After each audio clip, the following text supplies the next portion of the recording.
स्वागतम दोस्तों आज हम डिस्कस करेंगे जब केतु आपके कुंडली के दूसरे भाव में जाता है तो किस तरह के फल देता है। दोस्तों अगर आप हमारे चैनल पर नए हैं तो प्लीज़ सब्सक्राइब आवर चैनल और बेल आइकन पर क्लिक करना ना भूलें ताकि फ्यूचर में आने वाले वीडियोस के लिंक आपको आसानी से मिल जाए। दोस्तों केतु एक कार्मिक प्लैनेट है। जैसे कि राहु और केतु आप जानते ही ये कोई ग्रह या प्लैनेट नहीं है, एक छाया ग्रह है। तो केतु दोस्तों बॉडी को रिप्रेजेंट करता है और राहु हेड को रिप्रेजेंट करता है। तो दोस्तों जब केतु किसी भी कुंडली के किसी भाव में बैठता है तो इसका मतलब ये है कि दोस्तों केतु ने अगले जन्म में यानी इसके पास जन्म में सारे सुख उस भाव से रिलेटेड जी लिए हैं या मिल गया है उसे। तो इस जन्म में उसे उस भाव का सुख में कोई इंटरेस्ट नहीं है, यानी डिटैचमेंट या आइसोलेशन होता है। दोस्तों केतु का किसी भी भाव में बैठना यानी वो उस जातक को उस भाव के सुख या फल के लिए इतना पैशन या डिटर्मिनेशन नहीं होता है, वो उस भाव के सुख को पाने के लिए इतना इच्छुक नहीं होता है। दोस्तों केतु रिप्रेजेंट करता है आइसोलेशन को, रिलीजन को, धर्म को। केतु रिप्रेजेंट करता है किसी तरह के डिटैचमेंट को, डिटैचमेंट फ्रॉम मटेरियलिस्टिक वर्ल्ड। अब दोस्तों मटेरियलिस्टिक वर्ल्ड क्या हो गया? जब जहाँ पे हम रहते हैं, जिस दुनिया में मोह माया, पैसा, कोई भी चीज़ को पाने की हद, ये सब चीज़ में केतु इंटरेस्टेड नहीं होता है। केतु इंटरेस्टेड होता है मोक्ष में, रिलीजियस पाथ में, लाइफ में किस तरह से आप अपने रिलीजन को या अपने धर्म को इम्प्रूव करें, अपने अंदर की अंतरात्मा को कैसे अचीव करें, इस तरह के कर्म में केतु इंटरेस्टेड होता है। सेकेंड हाउस डिफ़ाइन करता है आपकी फैमिली को, आपकी बेसिक एजुकेशन को सेकेंड हाउस डिफ़ाइन करता है। सेकेंड हाउस डिफ़ाइन करता है आपके वेल्थ को, सेविंग्स को। सेकेंड हाउस से आप देख सकते हैं कि आपका वॉइस, आपकी आवाज़ किस तरह से है, आप किस तरह से सोसाइटी में या समाज में लोगों से बात करते हैं, आप ये दूसरे हाउस से देख सकते हैं।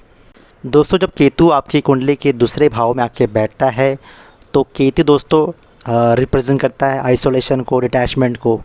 वहीं सेकेंड हाउस रिप्रेजेंट करता है आपकी फैमिली को। तो दोस्तों ऐसा देखा गया है जब केतु आपके कुंडली के दूसरे हाउस में आके बैठता है तो ऐसे जातक अपने फैमिली से इतना इमोशनली अटैच नहीं होते, या अगर वो इमोशनली अटैच होते हैं तो अपने फैमिली से काफ़ी दूर रहते हैं। उसका रीज़न ये है दोस्तों कि केतु का जो नेचर है वो डिटैचमेंट का नेचर है, हर एक चीज़ से अलग करना। साथ ही Ketu religious and spiritual path की तरफ भागता है, ना कि वो मोह माया की तरफ भागता है। मोह माया की तरफ भागने का काम राहु का होता है, ना कि केतु का। इसीलिए केतु इस जन्म में जब वो उस दूसरे हाउस में बैठता है तो वो दूसरे हाउस के सुख को भोगने के लिए डिटैच करता है, ना कि वो जब तक उस सुख को ना भोगे। उसकी फैमिली होते हुए भी वो अपने फैमिली से दूर रहता है या डिटैच रहता है। उसके बहुत सारे रीज़न होते हैं, या तो वो स्टडीज़ के लिए फ़ॉरेन चला जाएगा और वहाँ पे भी वो बस जाएगा, या तो अगर वो कहीं काम कर रहा है किसी स्टेट में और उसकी फैमिली किसी और स्टेट में है तो रीज़न क्या है? जॉब की वजह से उसको छोड़ना पड़ रहा है अपनी फैमिली को, या फैमिली से दूर रहता है। दोस्तों सेकेंड हाउस रिप्रेजेंट करता है आपकी बेसिक एजुकेशन को, वहीं केतु रिप्रेजेंट करता है आइसोलेशन को, एकांत को, स्पिरिचुअल पाथ को। तो दोस्तों जब ये जातक की कुंडली में केतु दूसरे स्थान पे होता है तो ऐसे जातक अपने बचपन में, अपने स्कूल लाइफ में काफ़ी लोगों से या बच्चों से डिटैच रहते हैं। ये अकेले ही रहते हैं, अकेले ही रहना पसंद करते हैं। वो अकेले ही काम करना, अकेले स्टडी करना ज़्यादा पसंद करते हैं, ना कि लोगों में घुल मिल के, या काफ़ी उनके फ्रेंड्स बहुत कम होते हैं क्योंकि उनका नेचर ही होता है डिटैचमेंट का। उन्हें एकांत, आइसोलेशन पसंद होता है। ये बच्चे काफ़ी क्रिएटिव होते हैं बट बिकॉज ऑफ उनके नेचर के कारण लोग उन्हें समझ नहीं पाते, और बचपन में स्कूलिंग में उन्हें बहुत सारी डिफ़िकल्टीज़ फेस करनी पड़ती है बाकी बच्चों से। उन्हें बुली करते हैं बच्चे, या वो लोग एक सहमे हुए बच्चे रहते हैं जो एकांत में एक साइड में हमेशा रहते हैं और अपनी पढ़ाई करते हैं। बट उसके कारण उनकी जो मानसिक स्टेबिलिटी होती है थोड़ा सा स्कूल लाइफ में टेंशन वाली होती है, क्योंकि उन्हें ज़्यादा बच्चों का साथ नहीं होता और स्कूल में उन्हें काफ़ी तंग किया जाता है। बाद में ग्रेजुअली जब वो अपने कॉलेज लाइफ में जाते हैं तो एक तरह से वो वैसे ही रहना पसंद करते हैं, लेकिन उनका जो कॉन्फिडेंस होता है वो धीरे धीरे ग्रो होता है। दोस्तों जब केतु दूसरे स्थान पे बैठता है उसकी पांचवी दृष्टि छठे स्थान पे पड़ती है। दोस्तों दूसरा स्थान डिफ़ाइन करता है आपके वेल्थ को, आपके सेविंग्स को। वहीं छठा स्थान डिफ़ाइन करता है आपके एनिमीज़ को, आपके लोन्स को, डेप्थ को, जॉब को। तो दोस्तों ऐसा देखा गया है जब आपकी कुंडली में केतु दूसरे स्थान पर बैठता है तो ऐसे जातक के एनिमीज़ बहुत कम होते हैं, या वो एनिमी बनाते ही नहीं, बिकॉज़ वो पहले तो बहुत लोगों से दोस्ती करते नहीं है, ना घुलते मिलते हैं, तो वो सोशली इतना एक्टिव नहीं होते हैं। इसके कारण उनका जो एनिमीज़ होते हैं बहुत कम होते हैं, और ये बात करने में बहुत सॉफ्ट होते हैं। ये जो भी बात करते हैं, दे आर टॉकिंग स्पिरिचुअल बात करते हैं। इसके कारण इनके जो एनिमीज़ होते हैं बहुत कम होते हैं। दोस्तों जब केतु आपके दूसरे स्थान पर बैठता है तो ऐसे जातक के पास बहुत ज़्यादा वेल्थ होता है, पैसे होते हैं, क्योंकि ये इनके पीछे भागते नहीं हैं। इसके कारण से ये कभी लोन नहीं लेते, या उन्हें कभी लोन लेना पड़ता है कोई चीज़ के लिए। इसके लिए इनके पास ना कुछ ऑप्शन होता ही है, जिसके कारण ये आराम से लाइफ में कभी इन्हें फाइनेंशियल प्रॉब्लम नहीं होती है।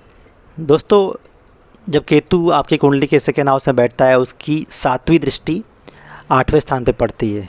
सेकेंड हाउस रिप्रेजेंट करता है आपकी फैमिली को, और 8th हाउस रिप्रेजेंट करता है आपके इन लॉज को, आपकी फैमिली आफ्टर मैरिज। तो दोस्तों ऐसा देखा गया है जब जिनकी ऐसे जातक की कुंडली में इन्हें फाइनेंशियल प्रॉब्लम कभी नहीं होता, बिकॉज इन्हें अपने इन लॉज से या अपने वाइफ या हस्बैंड से फाइनेंशियल सपोर्ट ज़्यादा मिलता है, इसीलिए इन्हें कभी कोई इस चीज़ का इशू नहीं आया। इसका लॉजिक दोस्तों ये होता है कि केतु तो आपको हर चीज़ से डिटैच करता है, लेकिन राहु आपको वो चीज़ दिलाता है, और 8वें स्थान में राहु बैठ के आपके दूसरे हाउस पे 7वीं दृष्टि डालता है। तो ऐसे जातकों को हमेशा अपने इन लॉज से या अपनी स्पाउस से फाइनेंशियल बेनिफिट मिलता है। साथ ही दोस्तों ऐसा भी देखा गया कि ऐसे जातक बात करने में या देखा गया है कि ये ऐसे जातक अच्छे एस्ट्रोलॉजर होते हैं, बिकॉज 8वां स्थान जो होता है वो एस्ट्रोलॉजी को, हिडन स्टडीज़ को करता है रिप्रेजेंट। और अगर केतु की पोजीशन दूसरे हाउस में अच्छी नहीं है तो ऐसे जातक जादू टोना, ब्लैक मैजिक की तरफ भागते हैं और उसमें काफ़ी अपना टाइम वेस्ट करते हैं। और ऐसे जातक को आप जब इनसे बात करेंगे या इनसे कोई चीज़ का राय लेंगे तो ये आपको स्पिरिचुअल राय देंगे, या ये ऐसी बातें करेंगे जो समाज और सोसाइटी से बहुत अलग होती है, क्योंकि इन्हें समाज के परे जो भगवान यानी गॉडीज़ चीज़ों में क्या हो रहा है, स्पिरिचुअल चीज़ों में क्या हो रहा है, वो ज़्यादा उनको नॉलेज होता है और ज़्यादा उसमें इंटरेस्टेड होते हैं कि दुनिया में हम ही इंसान हैं कि एलियंस भी हैं। इस तरह की बातें उनसे निकलती है, उन्हें बहुत ज़्यादा इंटरेस्ट होता है। इसीलिए उनका जो रुझान होता है एस्ट्रोलॉजी में होता है, एस्ट्रोनॉमी में होता है, ब्लैक मैजिक में होता है, टोना टोटका में होता है। दोस्तों जब केतु दूसरे स्थान पर बैठता है उसकी 9वीं दृष्टि 10वें स्थान पे पड़ती है, और 10वां स्थान डिफ़ाइन करता है आपका करियर, आपका सोशल अथॉरिटी और स्टेटस को। और सेकेंड हाउस रिप्रेजेंट करता है आपकी वाणी को, आपके वेल्थ को। बट केतु साथ में ये रिप्रेजेंट करता है आइसोलेशन को, लेकिन केतु रिप्रेजेंट करता है किसी भी सब्जेक्ट को अंडरस्टैंड करने की कैपेबिलिटीज़ को। यानी कि केतु जब कोई भी सब्जेक्ट पे काम करता है तो वो पूरे डीप में स्टडी करता है, वो सिर्फ ऊपर से पढ़ता नहीं, वो जानना चाहता है कि उसका ओरिजिन कहाँ से है, उसका अस्तित्व कहाँ से है, क्योंकि केतु का नेचर ही है धर्म करना, यानी स्पिरिचुअल नेचर है, अध्यात्म का नेचर होता है। इसीलिए ऐसे जातक जब कोई भी कार्य करते हैं या करियर में काम करते हैं तो ये एक डीप स्टडीज़ करते हैं। इसीलिए ऐसे जातक बहुत ही अच्छे रिसर्चर बनते हैं या बहुत ज़्यादा अच्छे साइंटिस्ट होते हैं। खाली इनमें ये डिफरेंसेस होता है कि दोस्तों because of nature of Ketu हर चीज़ में आपको अलग करता है, आइसोलेशन देता है। इसीलिए इनका करियर एक ऐसे प्लेस पे होता है जहाँ पे वो काम करते हैं, वो प्रोजेक्ट या तो हिडन सीक्रेट वाला होगा या किसी साइंटिस्ट का प्रोजेक्ट होगा जहाँ पे उसे अपने प्रोजेक्ट के बारे में किसी को इन्फॉर्मेशन देना नहीं है, या उसे एक तरह से अलग होकर काम करना है वो रिसर्च के ऊपर। या तो ये ऐसे जातक बहुत अच्छे फाइनेंशियल मार्केट में रिसर्चर होते हैं जहाँ पे अपने जो रिसर्च होते हैं वो जल्दी शेयर नहीं करते जब तक कि वो पूरा ना हो जाए। तो ऐसे जातक बहुत ही स्मार्ट रिसर्चर या फाइनेंशियल साइंटिस्ट बनते हैं। दोस्तों ये था मेरा analysis Ketu in second house. दोस्तों अगर आपको ये वीडियो पसंद आया तो लाइक कीजिए और कमेंट कीजिए, और हाँ बेल आइकन पर क्लिक करना ना भूलें। धन्यवाद।